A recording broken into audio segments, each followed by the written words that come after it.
আসসালামু আলাইকুম। পঞ্চম শ্রেণীর শিক্ষার্থী বন্ধুরা, আজ আমরা পেজ নাম্বার 16 আলোচনা করব মাই হোম ডিস্ট্রিক্ট। তো এখানে 1.1 এ আছে look at the map of Bangladesh. বাংলাদেশের মানচিত্রটি দেখো, find your home district on the map. এই ম্যাপের ভিতর থেকে তোমার যেই জেলা আছে সেটা তুমি খুঁজে বের করো। Connect the dots of your home district. তোমার জেলায় তুমি ডট চিহ্নটি ব্যবহার করো। শেয়ার ইওর 1.2 তে আছে share your map with a friend. তোমার বন্ধুর সাথে মানচিত্রটি শেয়ার করো। Ask and answer the following questions in pair. জোড়ায় প্রশ্নগুলো করো এবং উত্তর দাও।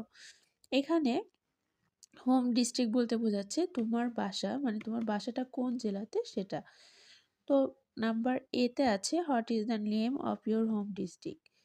তোমার জেলার নাম কি? তো যে জেলায় থাকো সেই জেলার নামটা লিখতে হবে। এখানে আমি আমার জেলার নামটা লিখছি। The name of my home district is Khulna. আমার জেলার নাম হচ্ছে খুলনা। তোমরা যদি অন্য কোথাও থাকো তাহলে খুলনার বদলে সেই জেলাটির নাম ব্যবহার করবে। নাম্বার বি আছে what are some of your neighbouring district. তোমার জেলার পার্শ্ববর্তী কয়েকটি জেলার নাম লিখো। Answer, some of my neighbouring districts are Jashore and Satkhira. আমার পার্শ্ববর্তী কয়েকটি জেলার নাম হলো যশোর এবং সাতক্ষীরা। নাম্বার সি আছে what do you like about your district. তোমার জেলা সম্পর্কে তুমি কি পছন্দ করো?